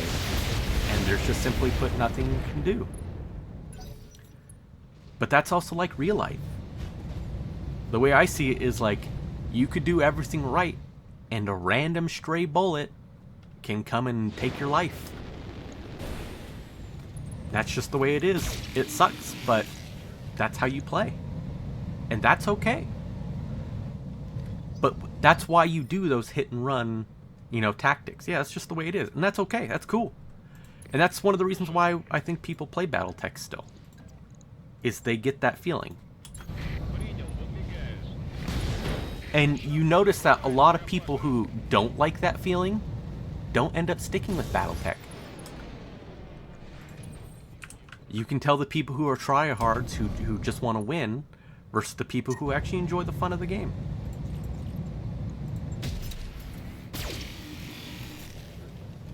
I like to win, but guess what? I also like to die gloriously in dumb and silly ways, and that's okay.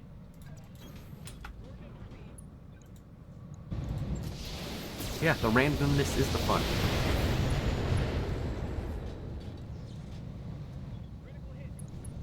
And it's that randomness, which is why attrition wars in Battletech make sense.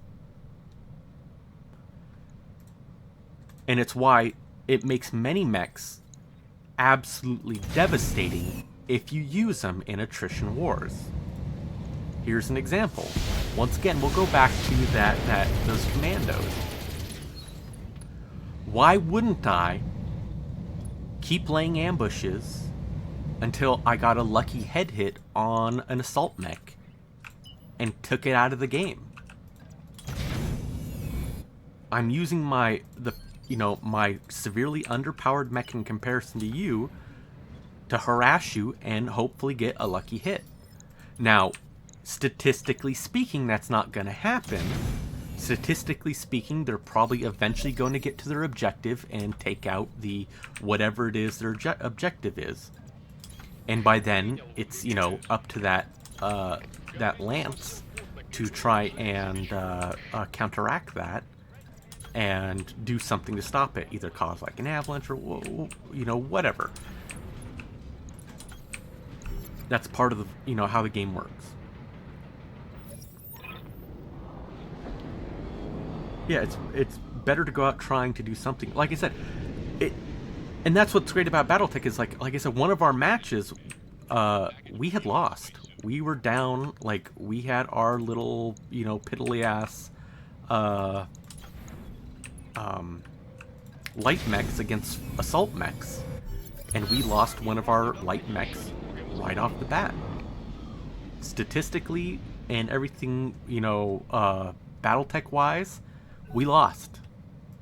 But because of the dice, we kept going. In Battletech, and I say this a lot, or at least I think it a lot, is that you miss 100% of the chance you don't take. Like, if I get a 3% chance, even if it doesn't cost me anything to, like, if it's just like heat for a PPC, that I'm, you know, I take that shot. I always take that shot. Because you could get boxcars. If time's not a factor, you know, eventually on a long enough timeline, you're going to hit. Statistically speaking, are you going to hit in the short time? No. But that's about, you know, you trying to change the outcome by putting things in your favor to get better to hit chances. And that's how you time crunch Battletech, is you have to take more risks. And that's a big thing about Battletech, is knowing when to take your risks.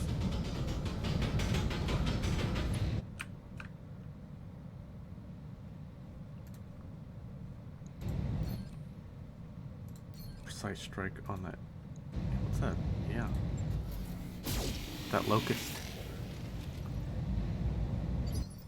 But like in a campaign where you have all the time in the world, or like it's a war of attrition, things like that, you should be playing it really slow and careful.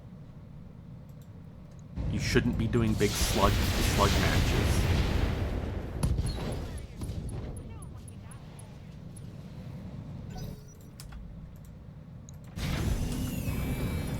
Like, I think that as long as your mechs are faster and everything like that, most of your, you know, attacks and stuff like that, you get your volley off, and as long as you're able to get your volley off, you can run away. Педаль в пол, принято. I've never run a campaign, but that's how I imagine it would work, you know, in my head. Is that you wouldn't be busting out the battle mat every single time. Because sometimes, like, if you're only taking pot shots and running, you just need to know if you hit and where you hit. Now, it's you as a DM to, like, know how the terrain is and all that other stuff. To know if they manage to get themselves stuck in an ambush or something like that. And then you pop out the battle mat. Then you look at them and say, well, you guys didn't take this into account. And so now we actually have to play out this scenario and figure out how the hell you get out.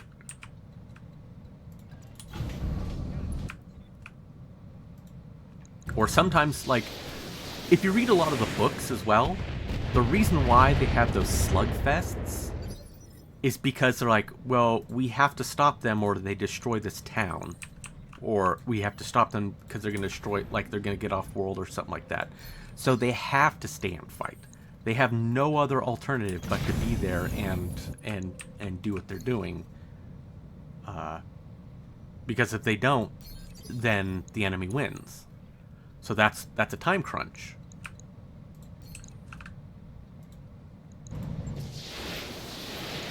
And so that's what, like, in a lot of the books is why you see those big battles happen, those big slugfests and people, like, wasting their mechs and stuff like that. Those are all the times that they have no other option but then to take those risks and risk their mech in an all-out fight.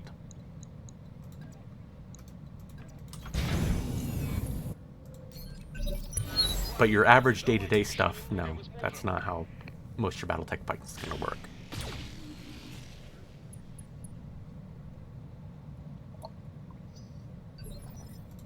And I like to play my D&D games a lot like that too.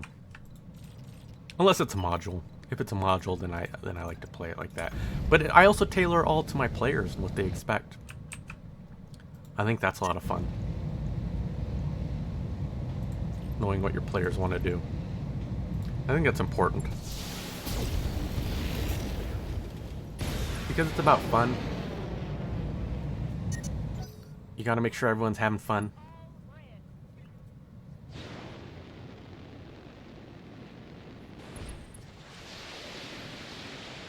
I mean, I've had D&D games that just went off the rails.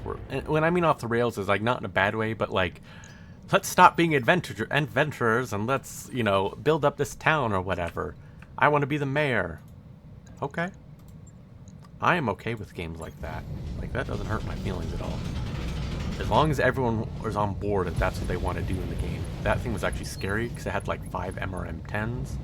So I was actually really happy that I just popped that thing and killed it. I'll gladly, you know, make the game about that.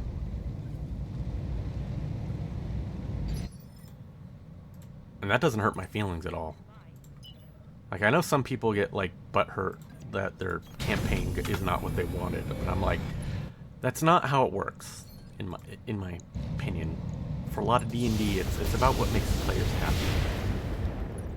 Like, but I also make a point of, like, the world goes on. If you ignore the big bad guy doing his thing, then when he comes to corncob you and you're not there to, you know, do anything to stop, you didn't stop him, that's on you.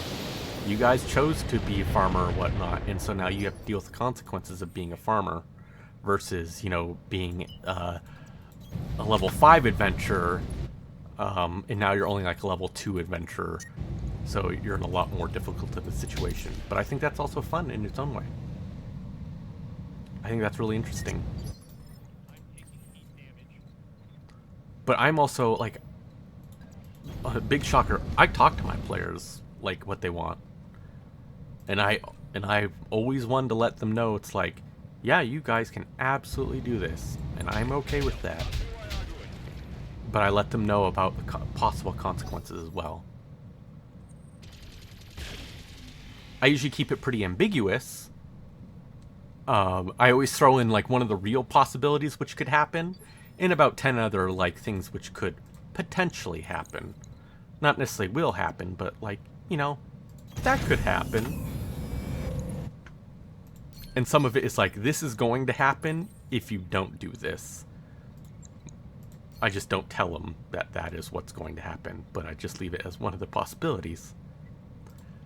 So when it does happen, they're like, oh, you actually warned us about this. I'm like, yeah, I did.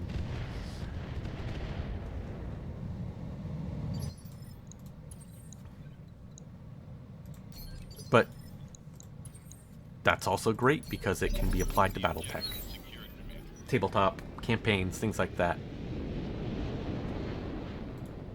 Which is why I also think that Battletech is like the perfect setting to do like movie series. Because you could have Battletech anywhere from like post-apocalyptic Mad Max style shows to, you know, neo-feudalism. Oh my god, this thing's gonna explode because it's so hot.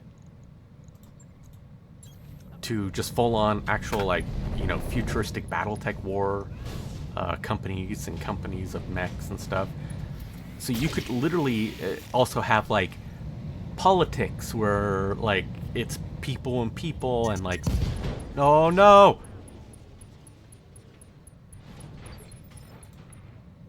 Oh, that fucking Jenner. Zykes. I'm sorry. I'm so sorry. You got spicy, and then you possibly died.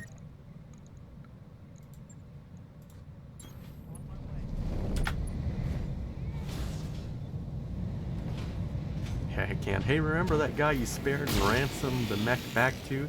He's on the council ruling the planet and working on, and since you essentially ransomed the mech for half of what it's worth, he's willing to lean in the liaison to get you more stuff. Exactly, yeah.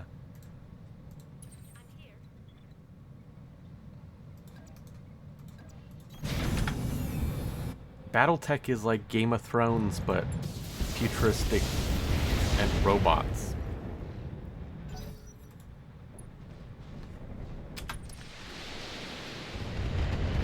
I mean, I've even thought of, like, you could do, like, great, like, Battletech series where, like, no one ever actually sees the mech.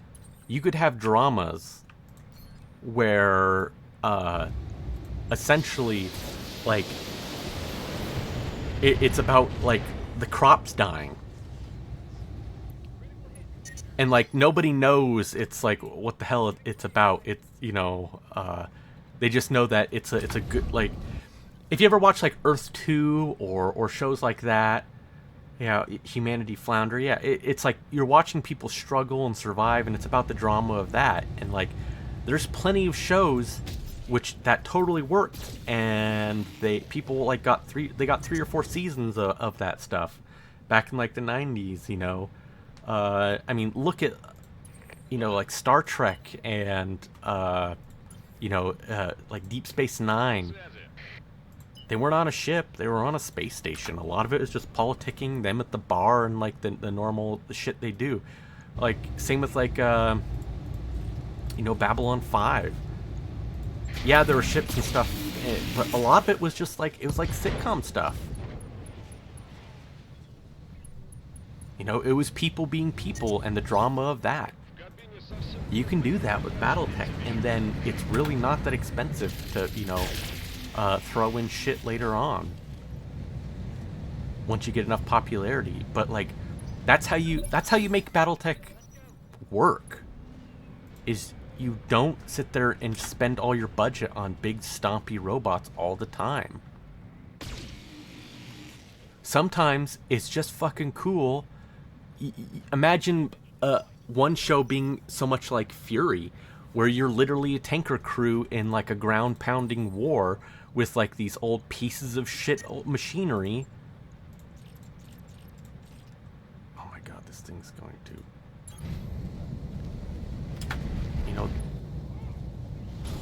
like there's no mechs or anything like that, and it's vehicles. And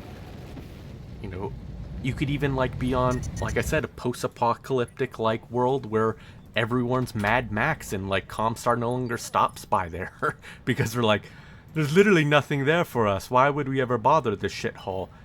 And then one day someone finds like a fucking SDLF, cache, and then boom, all of a sudden the whole region is interested in that one planet, and it gets recolonized, and like they go from like living hand to mouth fighting feudal tribal system to all of a sudden an actual presence of having actual civilization and everything like that. That can just be so cool.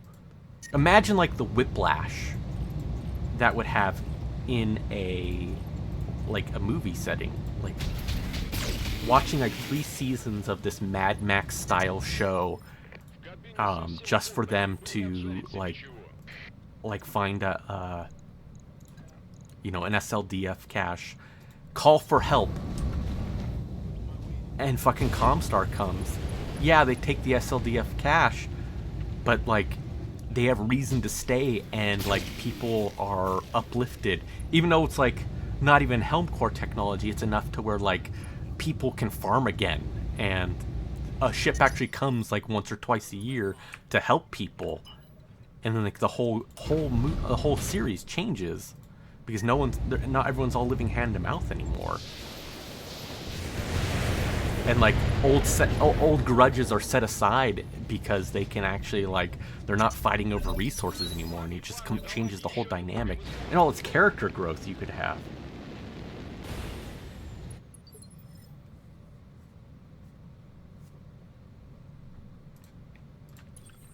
No, I think that's just cool.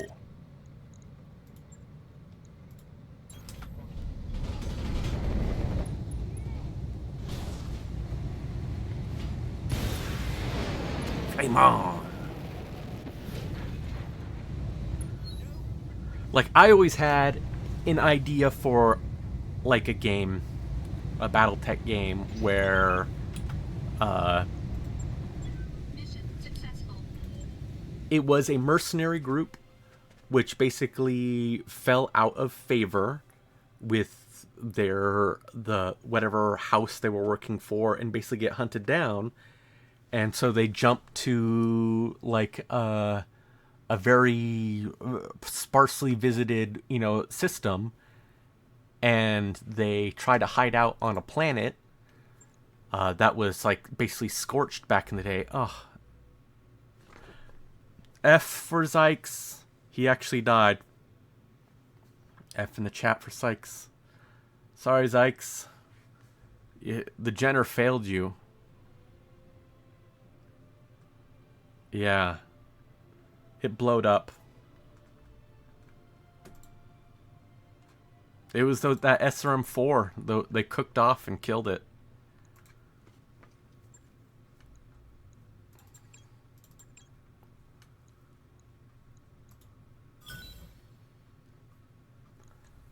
Sad day.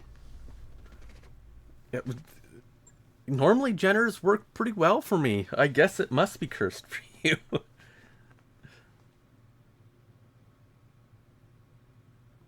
Yeah, or sitcom goes, one side decides to forgive and forget old grudges while the other side takes that injection of cash and uses it to fuel the old grudges. Yeah, exactly. That's great. That's great. That's so good. And that's because Battletech is so big.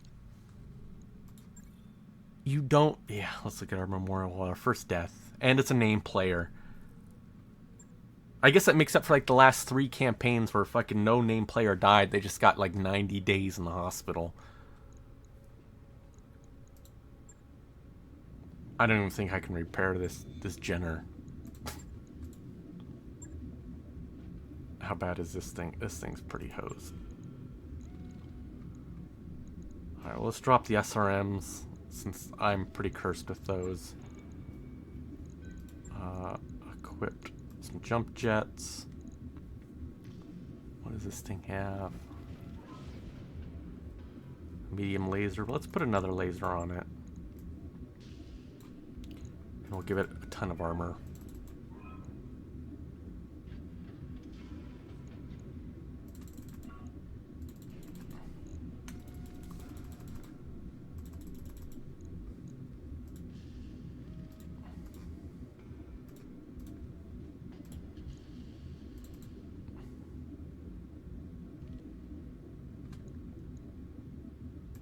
Alright, yep. Yeah, let's hose out this Jenner. Oh no, the Jenner's fucked. It's gone. Like, it was unrecoverable. Time to bring out the spooter. Warmed up ASAP.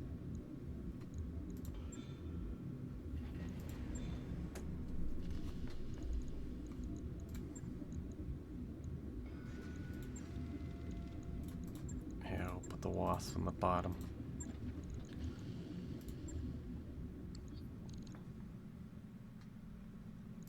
Alright, well, let's look where else can we go in the world.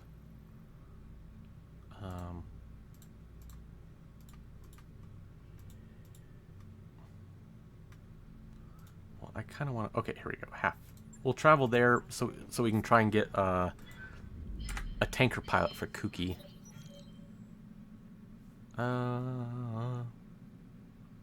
We don't need story-based flare-ups.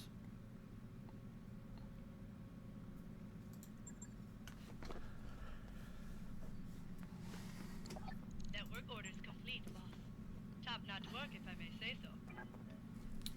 Alrighty, okay, thank you for some ideas. You've actually helped me help my writing brain out of quite a bit tonight, but I'm off. It's 1:14 here, and I should probably hit the sack.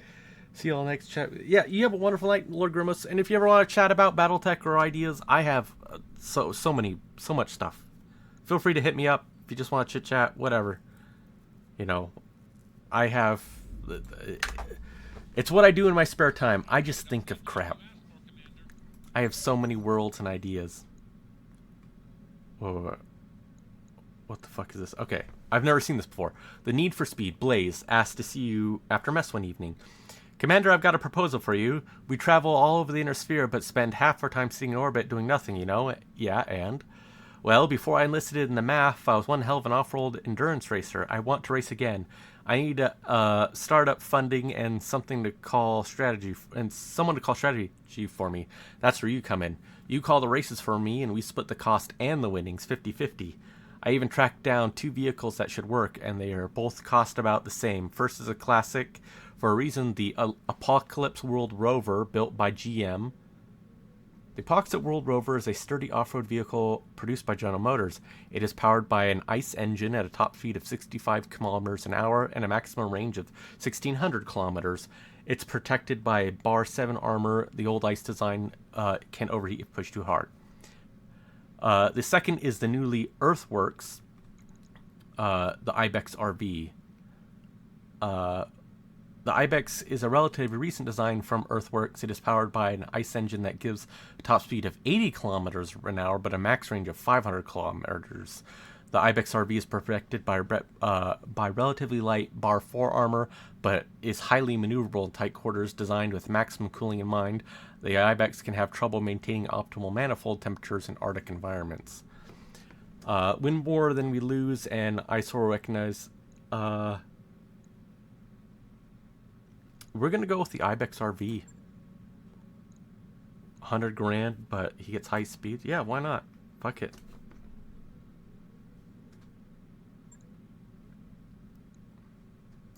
Engineering.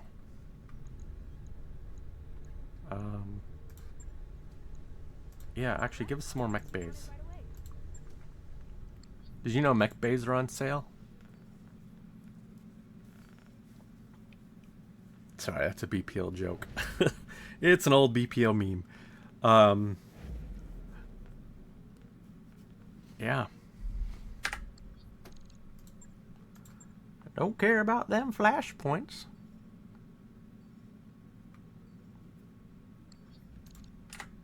We've arrived at our destination. We want to continue on Tamarend. Now let's get our hiring hall. Look, cookies. Alright, Rumble, there we go. So this will be Warriors available. the barracks. I'm receiving you. Blaze is gonna be slip slide. Yep, 'cause you're tanker. Mech warrior training complete. Standing back. Kraken. Training confirmed, Commander. Paladin star. Hit bonus. Yep. Training complete. Ralphie. Piloting. Warrior training complete. Rumble is getting changed to Kuki 2K2. So we have Sambusa, and that is everyone's name in the game. Nice. Let's actually hire a couple more people. Yes, Commander. New mech One, warriors available. two, New mech warriors available. three, New mech warriors available. 4. New So we mech have 4 more warriors people available. that we can get into the name if people want. Let's look at what missions we have. Nice. These are all good missions. Look at the store. Another PO. Okay. Maybe these are just the standard vehicles of Merrick. That's cool. That's actually really cool. What does... Oh, no. Restore as...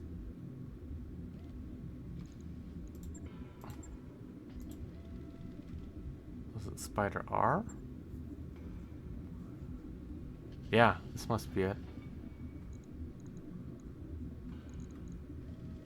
Ooh, let's take out that. Put the LRM ammo in the leg.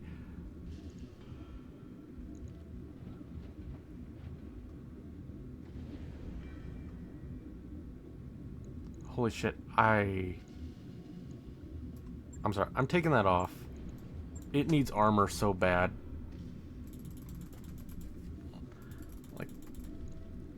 Like I like a spider, but like, man, that's a fragile spider.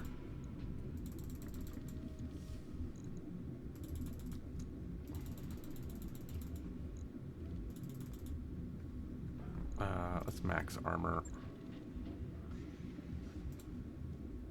Okay, we can put a half a ton. So we could actually... Ugh.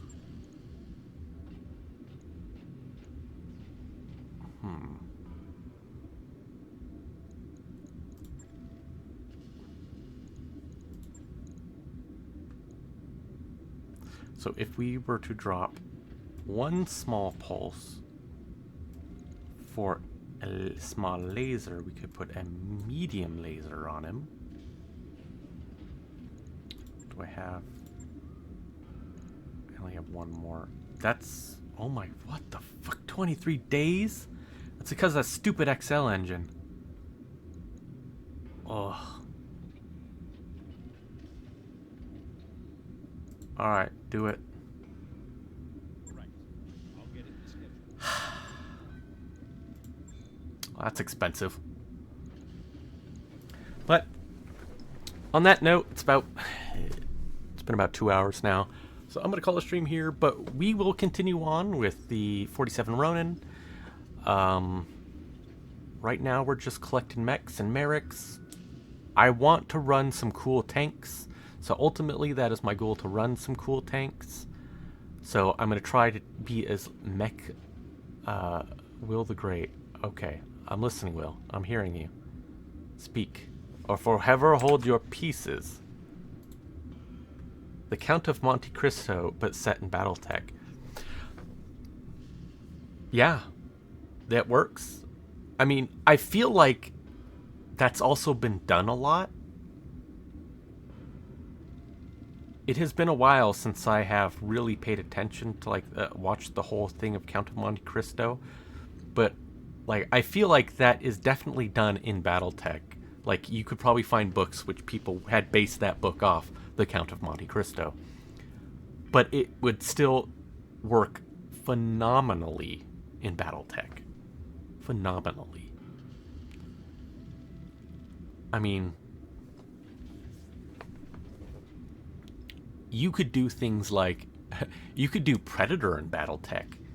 Like a light mech, or like a hunting light mech with like an invisibility Lost Tech like prototype that is basically hunting people. Like imagine like a spider, something like that, which was given like this Lost Tech cloaking, which basically was hunting this small like forward scout ops team in like battle armor or something like that, and their whole thing was to try and kill it. That would be cool. That would be so cool. I mean, you could have a small scale, like you could have a Ocean's 11 type thing where you're trying to like steal a battle mech, and then like you end up like the whole thing was not actually to steal the mech, but like to like steal like all the credits on the planet. Like you hacked Comstar to like transfer like all the planet's like money instead of like the actual mech, which everyone's like, oh, we want that prototype and all that, and like the team actually goes in there and they just like flush out all of the money, just all of the money. They're like, oh, we need to get off planet. Well, we can't afford to get off planet. What? All the bank accounts are drained. While everyone's up in jump space, getting about to jump out, or all smoking their cigars, like fat on C-bills. You know, and we're like, the fools, they thought we wanted that prototype, but that, who the hell, mechs are easy to trace. All your C-bills, we can just go fuck off to Canopus and no one will ask any questions. Yeah. And I think that's why, like, legitimately, Battletech could fit any niche that you want.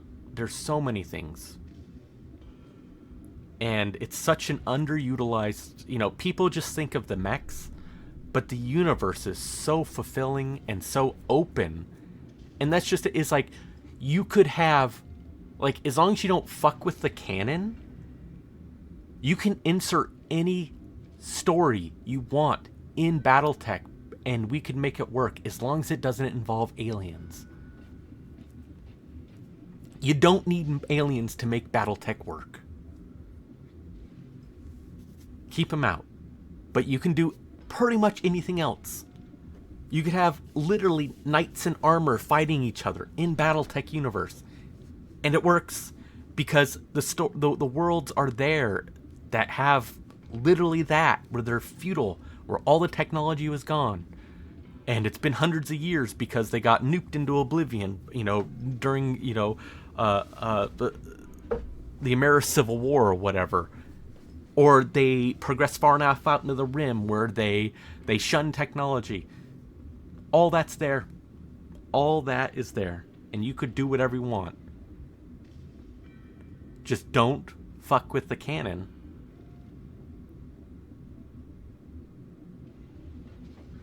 Largo Rage Quit. There are some aliens that can be used, but it makes your campaign yeah. Yes. We're not going to talk about that. Matter of fact, I'm ending the stream. Alright, everyone. I hope you've all had fun. I did. No more talk about aliens. You hear that? No more fuck. If you mention aliens again, I swear.